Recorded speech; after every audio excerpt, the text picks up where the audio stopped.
Ever wonder what it really takes to convict someone of murder? It's not like in the movies. Today, we're going to run a prosecutor's gauntlet and follow the exact step-by-step path they have to take to prove a homicide case. And let me tell you, it is a journey packed with legal hurdles, mental states, and some really fascinating twists.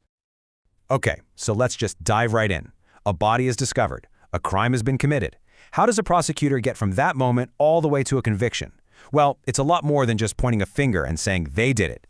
It's a precise, logical path, and we're going to walk it together step by step.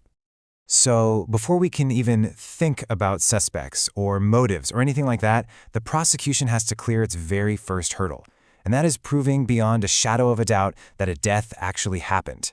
It sounds almost ridiculously obvious, right? But legally, it is the absolute non-negotiable starting block. And this gets us to our first big legal idea, corpus delicti.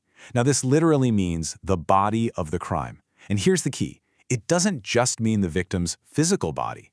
It means the prosecution has to prove that a crime, in this case a homicide, actually took place at all. Without proving the corpus delicti, there's no case, period. So how do they do it? Well, the most straightforward way, of course, is to present the victim's body.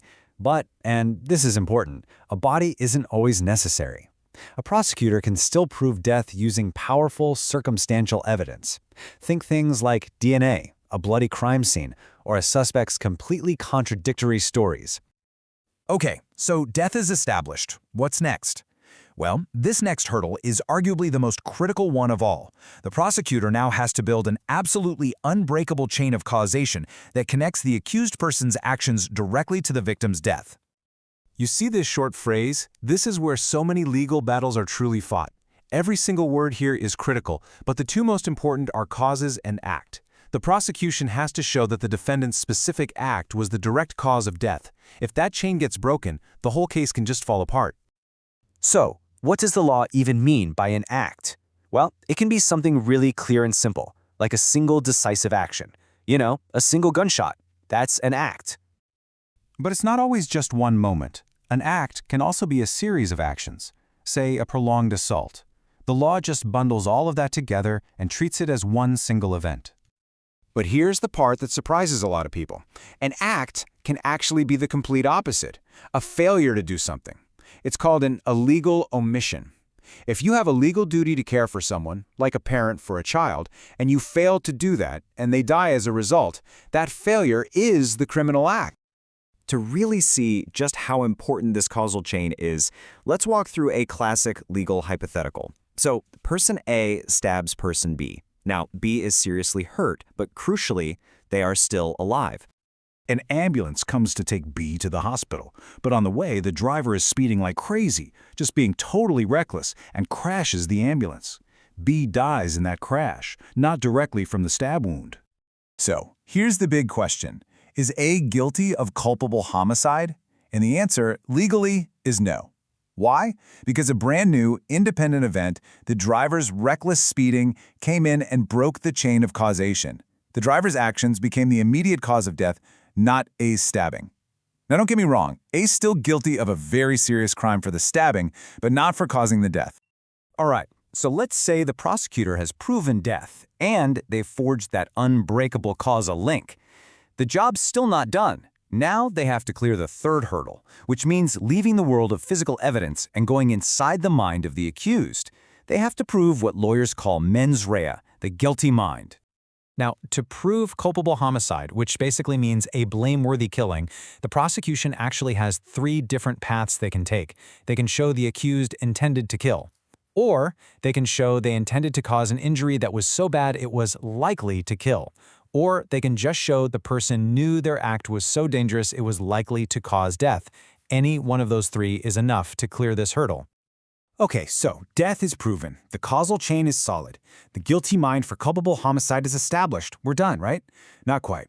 Now the prosecutor faces what you could call the final boss, proving that this isn't just a culpable homicide, but that it rises to the level of murder. And this is where things get really, really interesting. Take a look at the first mental state for both of these crimes. For culpable homicide, you need the intention of causing death. And for murder, you need the intention of causing death? Wait a minute. They're exactly the same. The text is identical. So this creates a little puzzle, doesn't it? If the definition of intent is exactly the same for both crimes, why are they listed separately?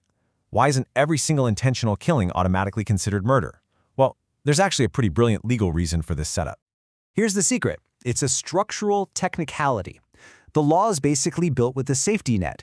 The prosecutor proves the intention to kill. That automatically checks the box for murder. The reason that same language is also listed under culpable homicide is to give the charge a place to fall back to if, and it's a big if, one of the special exceptions applies. And that brings us to the final twist in our legal journey. You see, even after a prosecutor has successfully proven murder, they've done everything right, the case still isn't over. The defense gets to play one last card, the special exceptions. This is where the law shows its nuance. These exceptions don't say the killing was okay. Not at all. What they do is recognize certain human frailties. So, if the defense can prove the killing happened because of a grave and sudden provocation, or in the heat of a sudden fight, the charge gets knocked down from murder back to culpable homicide. It reduces the legal severity of the crime. So, let's just do a quick recap of the entire gauntlet. Step 1, prove death. Step 2, build that unbreakable causal chain. Step 3, prove the guilty mind for culpable homicide. Step 4, see if you can escalate that to murder. And finally, Step 5, see if any of those special exceptions can knock it back down. It's a rigorous 5-step process. You know, there's an old legal saying that every murder is a culpable homicide, but not every culpable homicide is a murder. But as we've just seen, that's not really the whole story. When a killing is done with the direct intention to cause death, that culpable homicide is, for all intents and purposes, murder from the very start, unless an exception pulls it back. And that kind of leaves us with one final thought. This whole complicated step-by-step process, it's not just about legal technicalities. It's a system that's been designed to carefully weigh not just what someone did, but what they were thinking, what caused it, and all the circumstances around it. It really forces us to ask, where is the line between a tragic loss of control and cold-blooded murder? And what does this intricate legal dance really tell us about our search for justice?